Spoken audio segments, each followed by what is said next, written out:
is a receipt that's sent by the supplier to the customer who has returned goods. Credit notes, also known as credit memo. This is the format for credit notes. Payment voucher is a document that can be used as a proof that a monetary transaction has occurred between two parties. This is the format for payment voucher. Invoice is a document issued by the seller to the buyers that indicates quantities and cost of service or product. This is the example for invoice. Sales journal is to record the credit sales. In this journal, the cost of goods sold is debited and the inventory account is credited. This is the example for the format of sales journal. Purchase journal is to record the good purchase on credit. In other words, this journal keep track the order placed using the vendors or account payable, as well as the current balance owed to each vendor. This is the example for the purchase journal, but the picture is a little bit blurred. Assalamualaikum. So today I want to tell you about purchase document, which is purchase order, invoice, delivery note, good receive note, and debit note. So I want to tell you about 5 of them. So I will start with purchase order. Purchase order is a document used by the purchasing department to place an order with the seller. So it means the buyer must have a purchase order to get to order some good from the seller. So next I will tell you about invoice and delivery order. Invoice and delivery order is a document that from the supplier to the buyer that they want their request for the payment of good delivery. Okay. In invoice, we have amount to be paid by the buyer, discount term, and name who in charge. Meanwhile, delivery order, we have date, detail of item delivery, amount of item in quantity, address of delivery, date of delivery, name who in charge, and delivery order must incomplete with an invoice. So next is a good receive note. Good receive note is a document that the buyer give to the seller, said that get the goods very well. And last one is debit note. Debit note is a document sent to the supplier to show the reduction in the amount owed to the supplier. So in debit note, we have date, description of item, total value of addition amount, charge, name of who in charge. So every business we have a two group, which is the buyer and the seller. So we have buyer or customer and supplier or seller.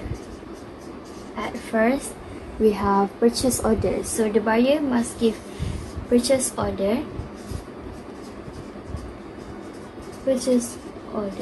to the seller, and then the seller will give the buyer invoice and delivery note plus goods. And after the seller give them, and the buyer must give the supplier goods receive note. And the last one, the buyer give the supplier debit note.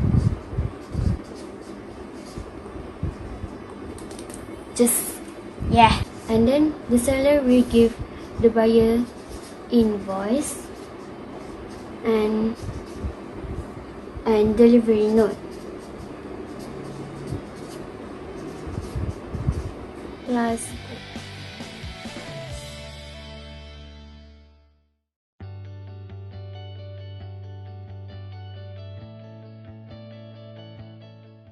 Return inward are goods returned to the selling entity by the customer, such as for warranty claims or outright return of goods for a credit. For the customer, this results in the following accounting transaction: a debit of account payable and a credit of purchase inventory.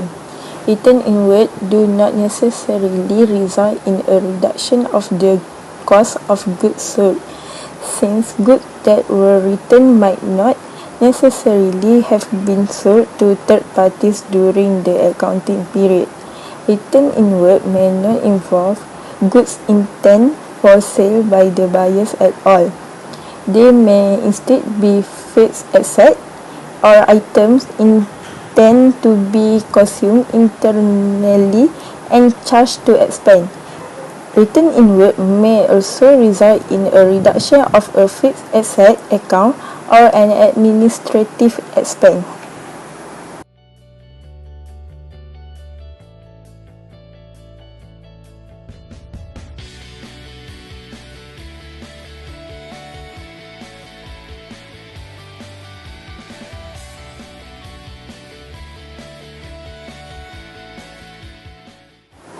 Return outward are goods returned by the customer to the supplier. For the supplier, this results in the following accounting transaction: a debit in revenue in the amount credited back to the customer. If the supplier had already set up the reserve for return, then this is treated as a reduction of the reserve. A credit of the account receivable account against an unpaid customer invoice, or as an open credit that the customer can apply to future invoice. From the perspective of the customer, there is probably no transaction at all, since the goods are presumably returned before any related transaction is recorded in the accounting system.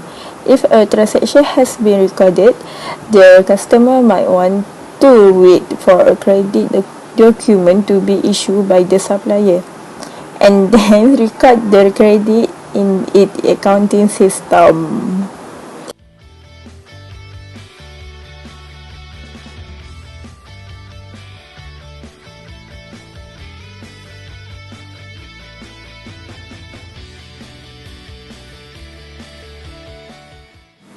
The cash receipt journal is a special section of the general journal specifically used to record all receipt of cash.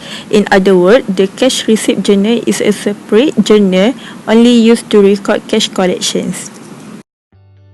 Credit sales and sales made on account are not usually recorded in this journal because there is not any cash collected in this transaction. This way, an accountant or bookkeeper can analyze the amount of cash collected and recorded during a period separate from all other journal entries in the general journal. The cash receipt journal can be subdivided into different sections as well. For example, many companies want to know and evaluate the amount of cash they collected from sales, credit customer, and other sources. Cash collected from sales is pretty self-explanatory. When a retailer sells merchandise to a customer and it collects cash, this transaction is recorded in the cash receipt journal. Cash collected from credit customer is not so simple to record. When a customer purchases inventory on credit, the sale is not directly recorded in the cash receipt journal because no cash has actually been collected. Instead, the account receivable account is debit and sales account is credit. When the credit customer returns to pay off his account, cash is collected. This receipt of this cash is recorded in the journal.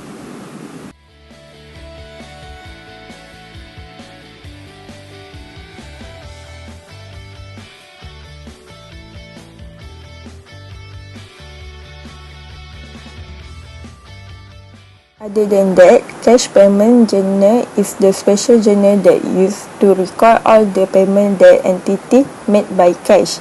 This special journal is created when the entity make the accounting record by using an accounting manual and there are a lot of cash payment transactions that occur. especially when there are large cash payment transactions occur in the business every day. Record these transactions separately from the general journal help the entity to reduce the large amount of transaction from the general journal. If an entity using an accounting system to record its accounting information, all of the financial transactions are recorded in the system by making the journal entity, and all the entries will directly affect the financial statement and other books like journal, ledger and trial balance. Cash payment journal record only cash outflow payment while cash collection is recording in the cash receipt journal. The common cash payment transactions that record in this journal are paying to creditor, payment to supplier, payment to the employee as well as a fund that return to customers.